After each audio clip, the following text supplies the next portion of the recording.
takes critical note of every simple thing that he does. I remember the daughter saying, the Honorable Dr. Zenat, they were climbing the stairs at the castle one day. He just then asked, how many stairs have you climbed? And she had no answer. He has no answer. So this is a man who takes particular attention about to detail, whatever detail. Yes. he goes through, and that is what I would want to also inculcate in my children or into people I am working with and people I find myself to be around. That's it. So it's a clear indication that as a person, you really need to make sure that you know the values you stand for, and you have to live the values and let the values demonstrate what qualities that you really want to give to the people. We should not be you should not be ashamed of standing for the truth, and it's not all about property. It's not all about wealth. It's not all about, but it's about integrity. It's about the good deeds you do. Because if you look at it now, listen to the conversation. Listen to almost everybody talking. We've not heard anybody say he was rich. He was. That is not what we hear. What we hear is that he stood for probity, he stood for accountability, and that. So wealth and other things. So those of us, that's a part of the world that we're running after wealth, running after our fame, running after power. That is not the issue. The man we are all mourning today has given us an indication and a direction that this is it. And society is recognizing this. So society is supporting us to point to that direction. That it is not wealth, it is not money, it is not beauty, but it is the values you stand for. And what values are you pointing society, and what direction are you pointing society to? This is a funeral of that is really giving us an indication that we have a lot to give to Mother Ghana, and Mother Ghana will be proud of us. We still have the filing past. Groups are coming in. I don't think because of the marks, you can't even say if this is the office of the former president or if these are. But then, if you look at you would see that these are genuine Ghanaians who really had come here to pay their last respect.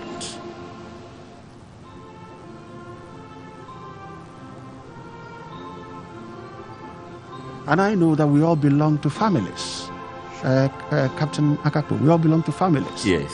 Respecting the dead is a tradition and a culture we cannot walk away from. Right.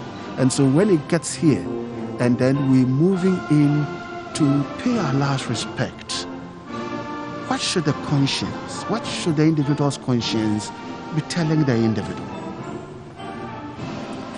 The conscience of the individual should be telling him or her that this man lying here stood for value. Do I stand for that value? If I should be the one lying now, what would the general public say about me?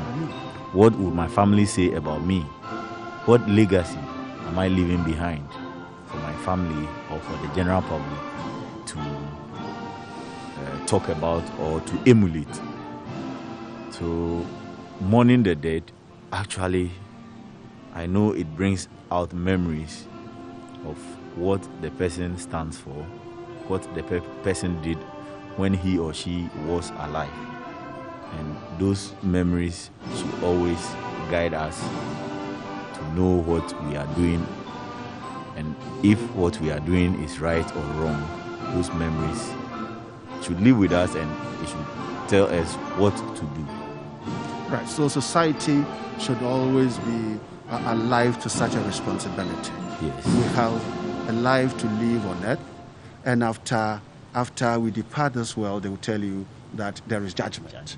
And so you don't just come spend your time on earth, create all the wealth you want, be cruel, be corrupt, and then just amass wealth, live a flamboyant life, and then when you die and then you go, then the rest, a conversation that your family would not even be happy to hear.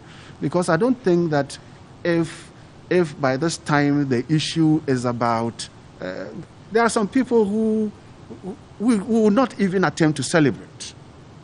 They will pass, they would come, pass away, and then almost everybody would quickly want to do away with the person and forget about it. Even the family members would want to do away with it. Let's keep it quiet and let's just forget about it. But this is a man who has lived his life. At a point, he sacrificed his life for the betterment of the Ghanaian community, the Ghanaian society, for Ghana.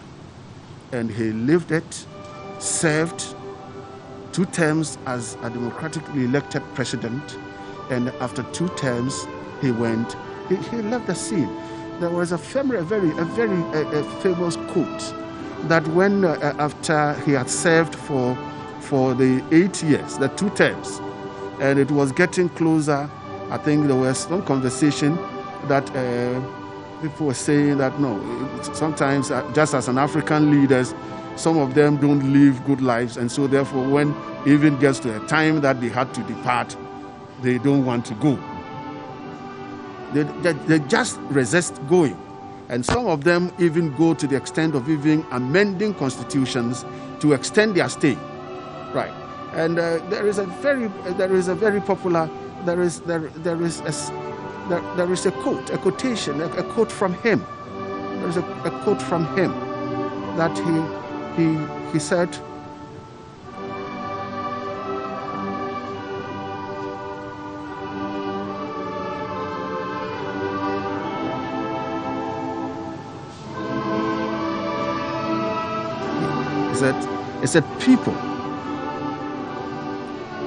people want to make all kinds of situations about Rawlings that he didn't want to hand over. Had we, any one of us, dared to suggest that we are going to stay even a day more than our term, we would have lost the complete support of the masses. So here, the former president was looking at the masses, was looking at the Ghanaian population. He said, look, I have come in, elected me to the presidency from 7th January 1993. Then I got another one again, 7th January 1997. Now, after 2001, 7th January 2001, a new person had been elected. Or we're going to go through an election. How would even people be thinking that I wouldn't want to leave the scene? I would want to hang on. Hang on for what? He said, if you hang on at that particular time, what you're doing is that you incur the anger, you incur the wrath of the people. The people, why are you deciding to stay? The Constitution says clear, 2 terms. And you see, this is a man who will speak his mind and will tell you. So this is when people were thinking that hand over to who? And then he said, nobody should be talking about that one. We have moved on. It's a country, and the country would move on. So I, Flight Lieutenant Rawlings, will hand over and pack and go for the new person, whoever wins the election for 2001, to come in and be the next president of the Republic. That is confidence, giving confidence to the people and giving confidence to the office of the president. He did his own, he played his part, he did his role, and he did it very well, so beautiful that is it. Now, Captain Akwaku, the sword is pointed downward, he's sitting, and the 2 hands are folded. Do you have a special way of holding the sword when you are in this particular situation? Yes, Gabi. That's why I said rehearsal. It is part of the drills we go through. So it's the sword turns outward and the hand is placed on it to just like it's resting on the basket of the soil. So it's part of the drill, it's part of the rehearsal. So nobody gets it wrong. They all go through the rehearsal, and then as you see now, they are actually doing what they rehearsed, and it is smooth. It's smooth. It's smooth. And these are officers who in themselves are happy that by this time that I also supported in the final burial of the former president. Somebody we all loved from the beginning, and we loved and we still love until his demise. Sure. Right. So we're playing a very critical role. I think we just saw a figure, is that the former First Lady, John Rawlings, yes, just came in our shot. And you now see that this is one individual who will really miss the former president. Yes. Who really miss the former president. I remember the former president calling her Nana. So now who would be saying the Nana in her ears? Right. And so it's part of the world. We all know that we came into this world, and one day, one way, we would leave. And when we leave, people should accept it.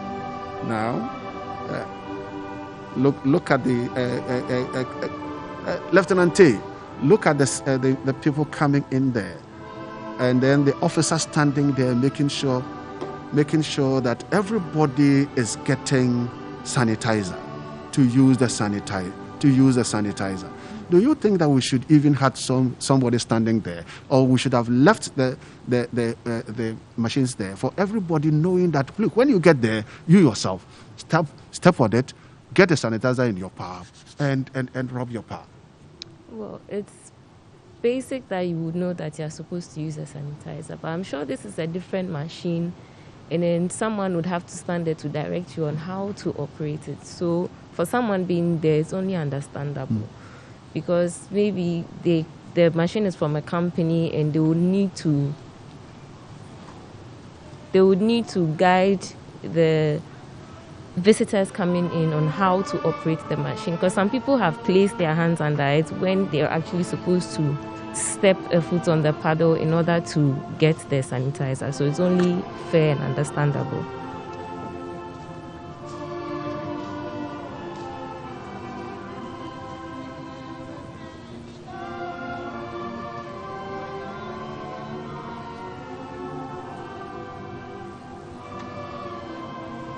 Right. So we're still looking at we're still at Accra International Conference Center, where we are witnessing, observing, and really witnessing and observing the final funeral rites of the former president, Flight Lieutenant Jerry John Rawlings.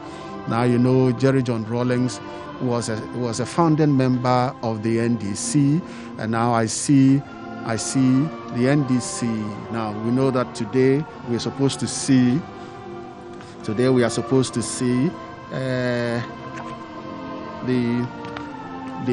one we have to see heads of security agencies, leaders of leader of political parties, and so the political parties now are having their turn with US.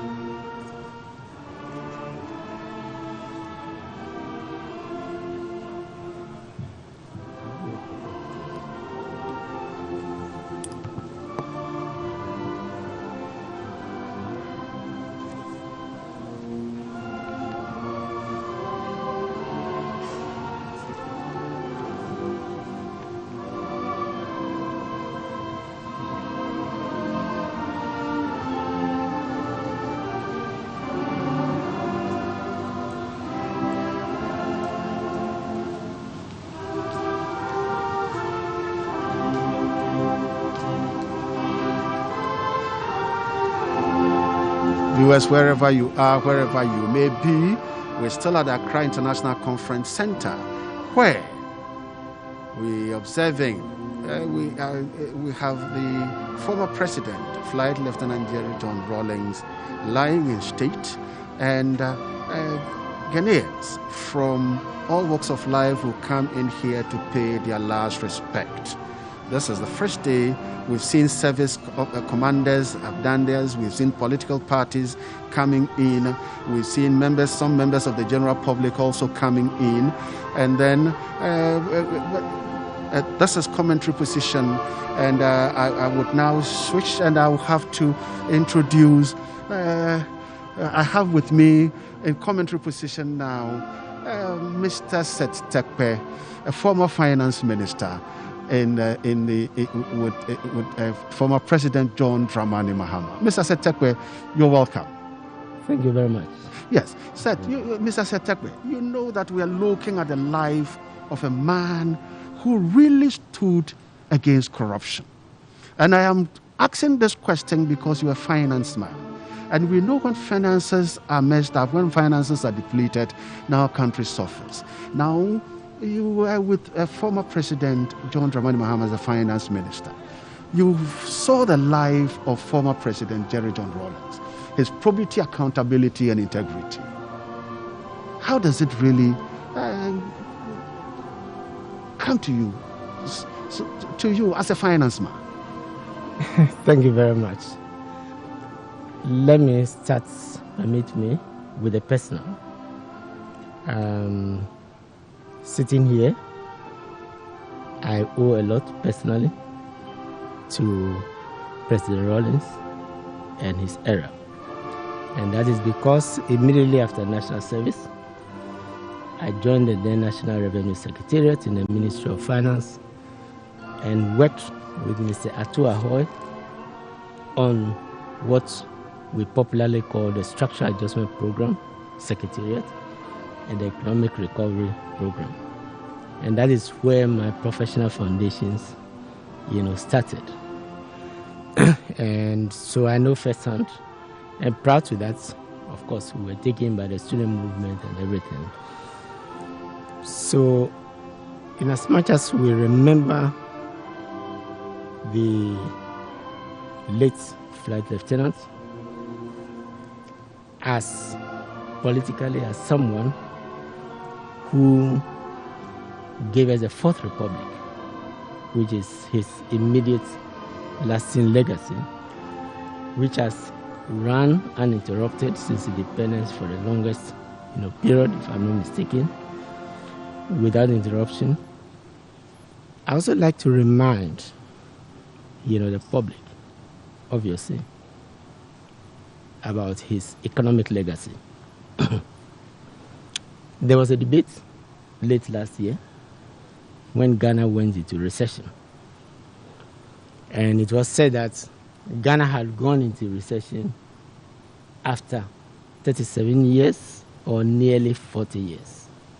When you count back, that 37 years goes to 1983 or 1985, when the Structural Adjustment Program was launched. And that was when Ghana stopped experiencing negative growth and going into recession. There's a famous graph. If you see it, you will see the economy in the 70s and early 80s going up and down. Up means positive growth, down means negative growth. And then it stops, and then you see above the zero line until last year.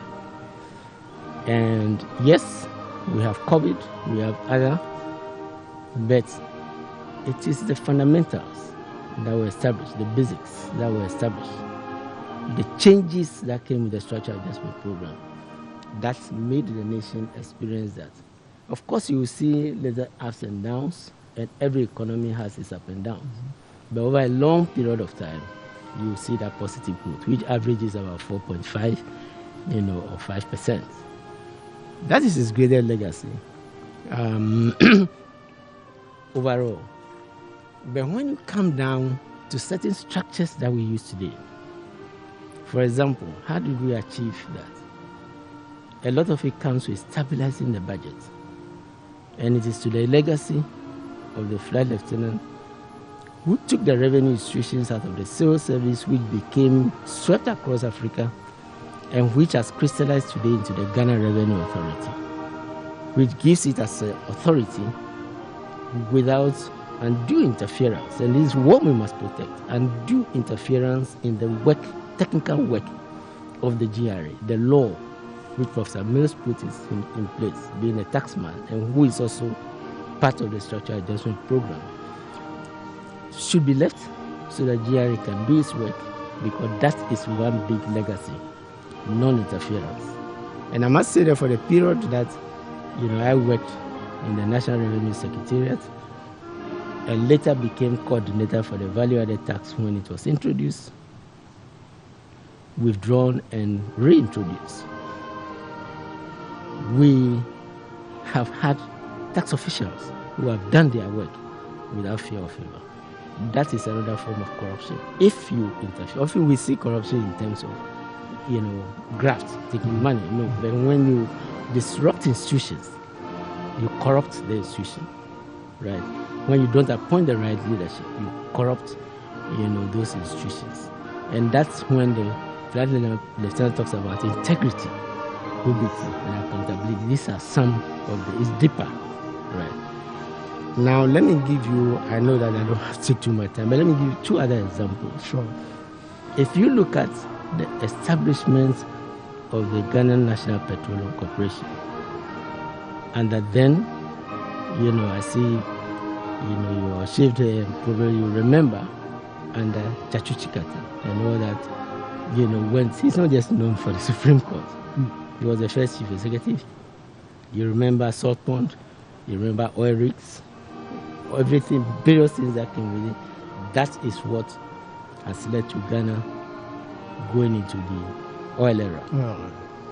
The leadership, and that again. Another example, if I may, is up to 1993, it was often tough to pay cocoa farmers. And then the cocoa loan, syndication loan was put in place. And over time, Cocoa Board has come to, in terms of that financing, a global, structure, because it's able to borrow at, LIBOR plus 2%, which even the nation, sovereign bond, cannot borrow at that. Then that is the structure that was put in place under the then chief executive, Mr. Newman, who became Professor Mills' chief of staff. He was then the head of chief, and continues to today. And you can agree with me that as far as the cocoa sector is concerned, coming out of the bushfires of those days and everything, cocoa farmers can sell their produce and know that it will be paid for. Of course, there's the corrupt aspects of they being cheated in terms of weight and the rest. But as far as the mechanism for payment is concerned, and something which we protected as, finance minister. So, if you mention my involvement, after I left the country and came back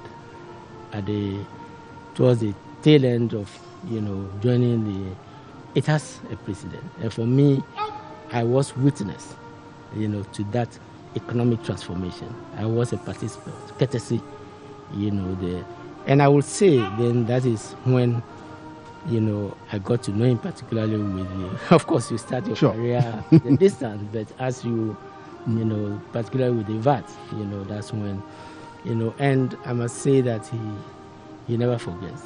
He remains when he sees you. Said, how are you? Was he a very difficult person to work with, since he stood for certain? He's noted for his discipline. He's noted for his candid observations and candid conversation with an individual, and he would say it as it is. Was he a very difficult person to relate to? I would say yes and no. I would say that, I would say that for those of us who have the benefit of knowing him over a long period of time, that those are often to a common good. His positions are often to a common good. And let me give you one experience. When I was in office,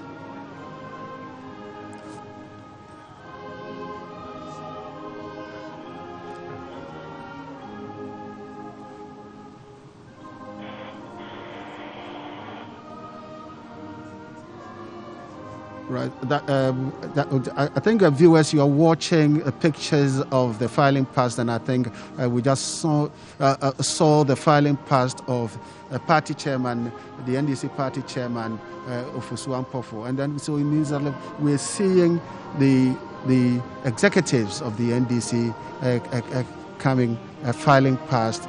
They are the former founder and leader of the NDC, Flight Lieutenant Jerry John Rawlings. This is the.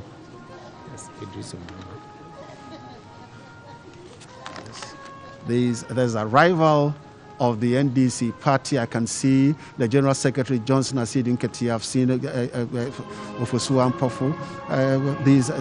So we are seeing the political leadership of the NDC, the party that the former president founded. Right. So yes, so I was just saying that once he knew you, it was it takes, especially those who have gone through his hand, who he knew firsthand. And I was citing an incident where he had been told about something that happened in the Ministry of Finance. And he wouldn't believe it. Flight Lieutenant Rawlings has said, and he came to the ministry. He met my absence. And he said, "Well said." And he was told I had gone to the Flagstaff House or some other meeting. Okay, so he said to tell him I came here. Thank you so much. I went back, and you could see that it was for concern that could this be true? Of you, that is the man. That is the man. That is the man. Yes. That is the man. Thank you so much, Mr. Setepe. Yeah. It's a pleasure having you in this studio at the funeral of Flight Lieutenant Jerry John Rawlings. So while former Minister of Finance takes leave of us, I also have another strong customer. This one is a very big customer with me in the studio, and that is Mr. Honorable Fritz Bafo, a former Member of Parliament for Ablekuma South. And to pick up the men's And immediately you mention Fritz Bafo, we always know about Sincerely Yours. Fritz, we have the man that really captivated, that captured the scene, not only in Ghana, but captured the scene all over Africa and the world. Yeah. He really made important positions and made sure that he made leadership by example. He's the one that we started seeing leadership by example. And you lived in his time. And how would you remember former President, Flight Lieutenant Jerry John Rawlings? Well, the first thing is that I just didn't live in his time. He was somebody who I was very close to. I worked with him for over 20, 30 years, so I should know the kind of person he was. And I've known him since I was an infant. We were in a school called the Sisam School in the early 50s. I was in the kindergarten and he was in the primary school. So, he was somebody I've known. But we got together.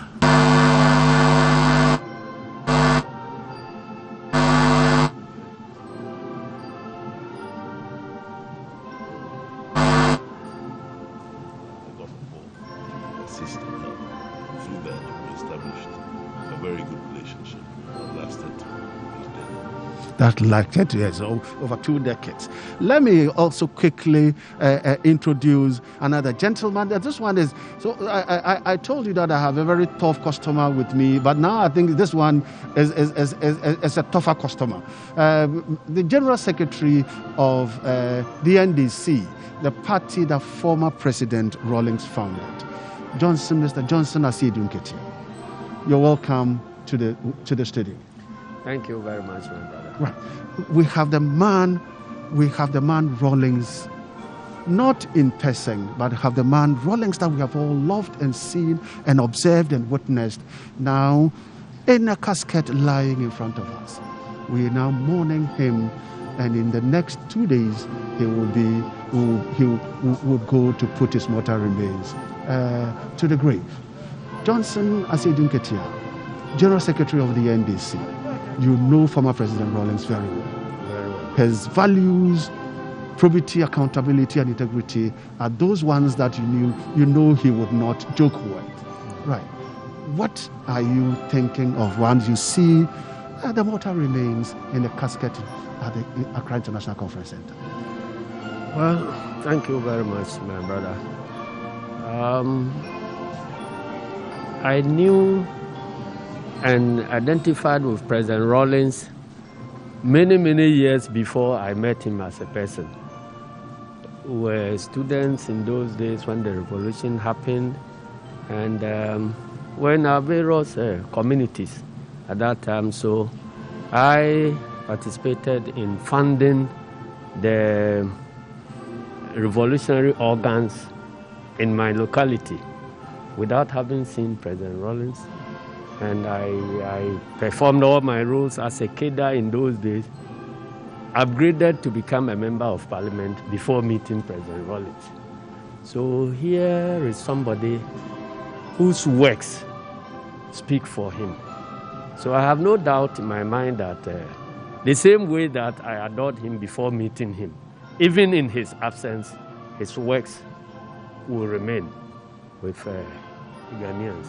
But as I see the body lying in state now, what I'm thinking about is whether his sacrifices have been worthwhile or he came to toil in vain.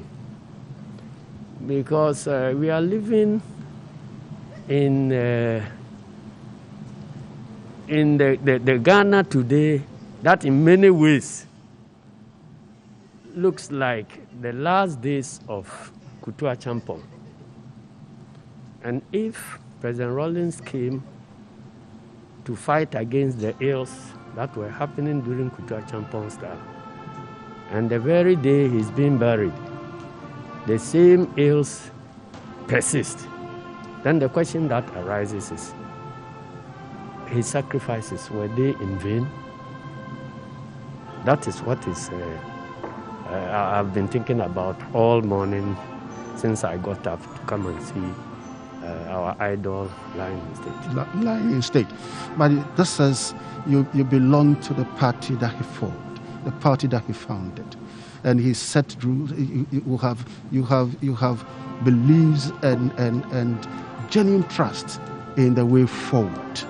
Do you think that the party that he has left behind is still as intact, as solid, and as vibrant as when he was leading the party? Because he was the people's man. I believe very much so. And I tend to believe that even in his absence, the party will grow stronger.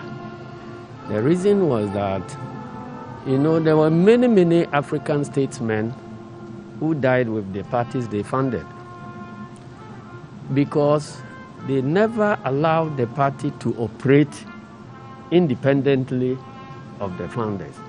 President Rawlings was not like that. And everybody can attest to the fact that at some point he appeared to have hands off completely NDC. And he watched NDC still perform. So it is in times like this that his decision to, if you like, distance himself a little bit about the day-to-day running of the party can best be judged. Because if he had remained very much involved, very much at the center of every decision making, then today that is no more, then you can begin to be thinking about the shocks and how we can recover and so on. This situation is not like that. And I believe that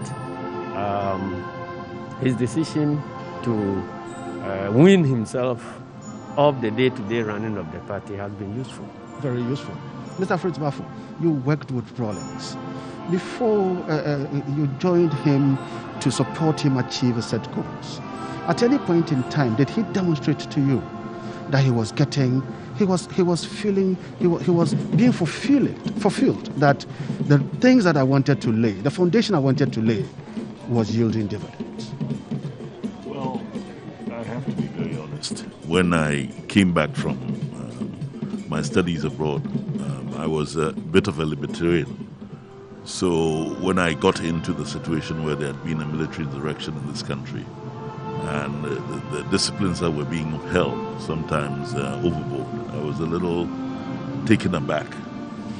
But I sat down with some friends of mine, whom I won't mention, who were very influential in the country. And they convinced me that I'd been away for a long time and I hadn't seen the way Ghana had descended into a very bad state before Flight Lieutenant General John Rawlings and his comrades came into power.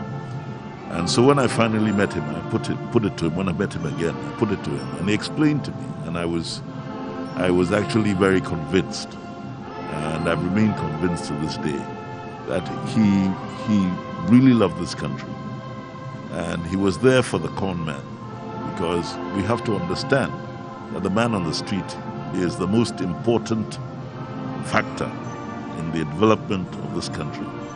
If we ignore them, it's at our peril. And that is why he formed that party. And that's why that party has become the party actually of the people. And we have to relate to the people. Because when you talk about probity, accountability, and social justice, all right, it is for the quantum, the huge quantum of our people in this country, the majority of the people, the man on the street who is struggling, who is trying to do the best for himself. Because even if we talk about upward mobility, it comes from the masses. And it's the masses who will actually create a situation where the country is. And one of the reasons why people respect Ghanaians is because of the political know-how of the average man on the street. The average man on the street is, you should never ever ignore him. And we've seen it in the recent elections, where monies were being thrown left, right, and center. People thought that you could buy the man on the street. You can't buy him, because at the end of the day, he's the one who actually creates the situation for the country to go on. And we've seen ourselves that you can't take them for granted. People who thought they would remain in politics for a long time have been shunted aside. And now we have a situation in this country which is unique and which could harbor well for this country. So I believe that John Rawlings' ambition to make the man on the street a worthy weapon in the social advancement of our great Republic of Ghana has been realized to a certain, and we've got to continue. We really have to work very hard, and that relies on the leadership of the NDC and the legacy of Jerry John Rawlings. Sure. Now, if you look at General Secretary, now Fritz Barfoot saying that if looking at it from where he sits, it looks as if the values that Flight Lieutenant Rawlings stood for are not dead. They are still active. That how do we sustain, how do you move it, and at the same time ensure that the integrity of the diplomatic Ghana is maintained? Thank you very much. The way to go now is to see the values that he stood for and preached for, not as exclusively values for NDC. If we did that, then we stand a chance of losing out. Yeah. But I'm happy that he's been given a state barrier, and that after this, we all as a nation look at the principles he stood for, assess them whether they are relevant to our well-being as a country. And then we decide to commit ourselves, irrespective of any political party you belong to. Democracy is about accountability. Democracy is about probity. And so saying that you believe in probity and accountability does not make you exclusively an NDC person. It is actually a value that will help any democracy anywhere. He preached also about the principle that whatever concerns all must be decided by all. That is participatory governance. And so if we accept that participatory governance is useful to us as a country, you don't need to be an NDC person to believe in participatory governance. Along that principle, he introduced the youth into politics. Before we grew up, before you talk about somebody being a member of parliament, DC or something, that person will be around, beyond 50, 60 years and so on. It was Jerry Rawlings who felt that, well, if we are building the society for everybody, then everybody must have a say in the decisions that we are making today that will build, that will create a certain future. And so then the youth must participate. The women constitute more than 50% of our population. So if we say we are building a Ghana that will be useful to every Ghanaian, then the women must have a role. So believing in participatory democracy does not make you exclusively an NDC person. So if we view those principles along those lines, we will benefit as a country. When we talk about accountability, there are many people who tend to think that accountability is just about holding financial resources, utilizing them, and accounting. Jerry Rawlings was more focused on accountability for power, and that every power that a leader exercises is given to him or her by the people. So decisions that are taken or how that power is utilized, the leaders must account to those who gave them the power. And so when today you see people talking about rigging of elections and so on, it's a means of avoiding accountability to the people. Because if you use the people's power, and elections is a major accountability mechanism, and you want to dodge the logic of elections through rigging, it means that you are declaring yourself unaccountable to the people who gave you the power. And so these are some of the principles, and he spoke about social justice as well, that everybody must be his brother's keeper.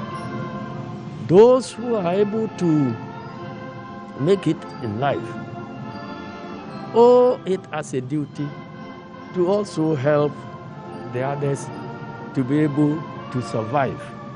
And so government has a role in that type of mediation to make sure that people will have the opportunity to utilize their talents to their maximum. But when they succeed, they owe it a responsibility to contribute through taxes so that other people can also survive. I think these are principles that, as a nation, we should investigate and then input them in our national values. Unfortunately, people tend to look at exclusively the excesses of the revolution, and then they want to judge President Rawlings by the excesses of the revolution. That would be unfortunate for our country. That's right. Mr. Fritz Waffle, let me come to you now. You were with Rawlings. If I can go back to Sincerely Yours, there was a motive of coming with Sincerely Yours. There was a drive to achieve something. And how did he believe in it? Well, he was very instrumental in the production. I mean, when it started, it was with the support. And the whole idea was that Ghanaians didn't know enough about themselves in terms of the Ghanaians who had gone abroad and the Ghanaians who were in Ghana. So I started off by going to talk to Ghanaians abroad about the circumstances in which led them to be abroad and how they felt about it. The situation was that you had a program which was to get Ghanaians to ask questions that I could ask the questions on behalf of Ghanaians. Then we concentrated on Ghana and going through every nook and cranny of the country in order for Ghanaians to appreciate that we were one nation and one people. We are a fantastic country because our riverine system allowed us never to fight over water. So we didn't really have internecine warfare except for little struggles for territory until the slave trade. But the most beautiful thing about Ghanaians is that we marry outside. We don't marry inside. Even the Akan clan system does not allow you to marry within your clan. So therefore, most Ghanaians cannot say that they belong to one particular ethnic group. In fact, I don't even like the word ethnic group. I believe in governance systems because of a particular area. And then with the luck we had of having a president like Kwame Nkrumah, who wanted to mold us into one people. We went to secondary schools, we went to schools where we met people from different areas of Ghana. So therefore, that was part of that intention and objective, for Ghanaians to realize how important and how great their country was. Because right now we're talking about domestic tourism and all that kind of thing. And I remember going to Akosombo, filming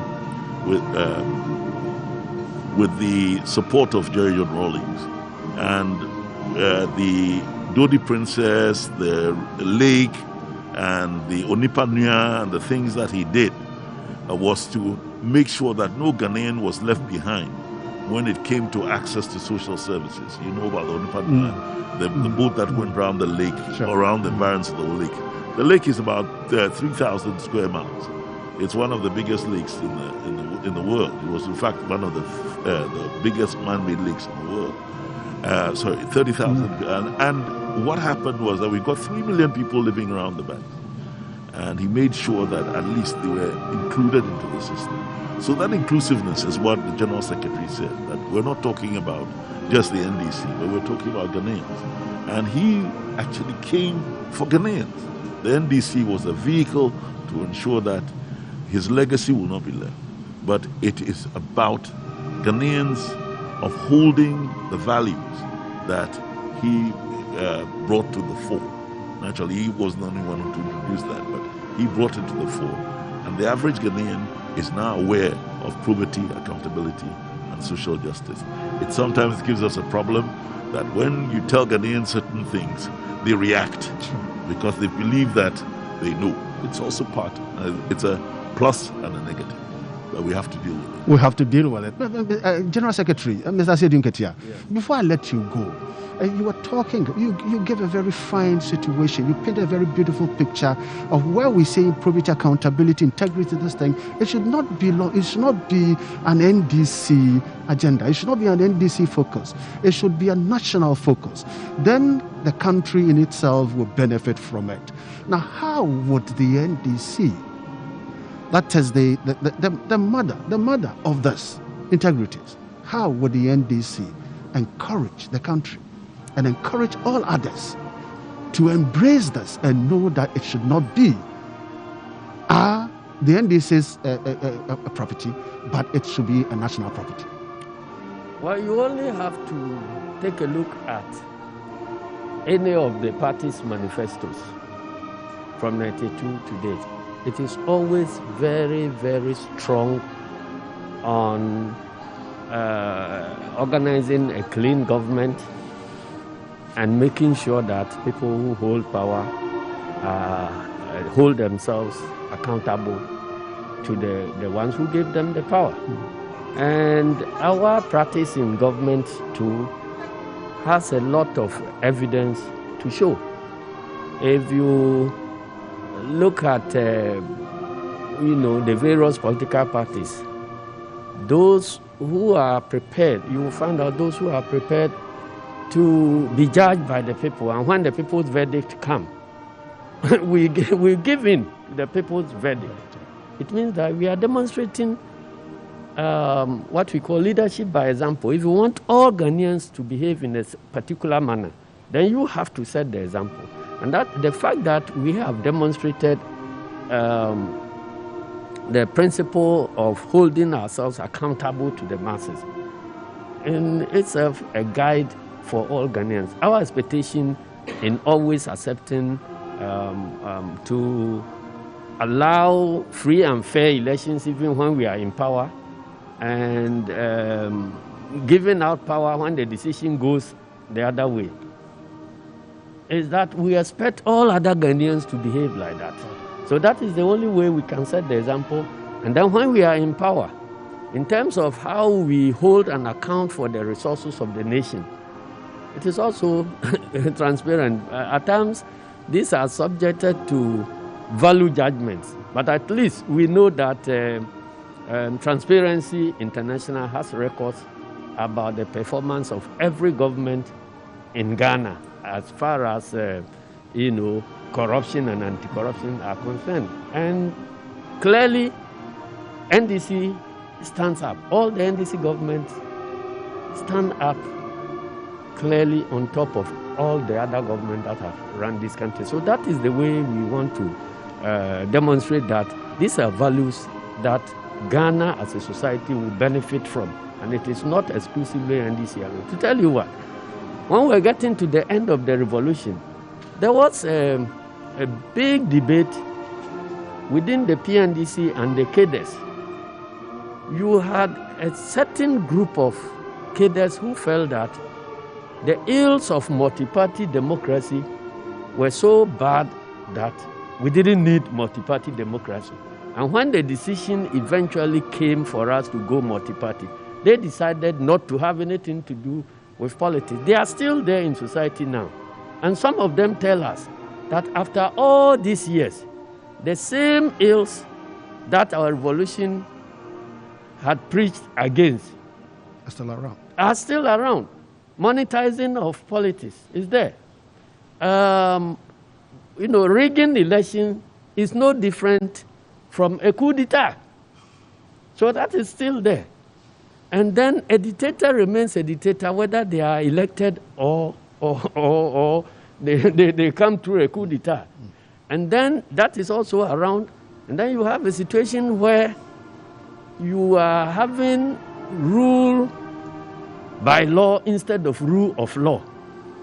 You understand? If you are not careful, a dictator can use the very tools of democracy to kill democracy. And so these are things that some of our cadres who felt strongly that multi-party democracy will not deliver the right democracy decided not to have anything to do with it. Those of us who felt that, democracy has its ills, but there's no better alternative.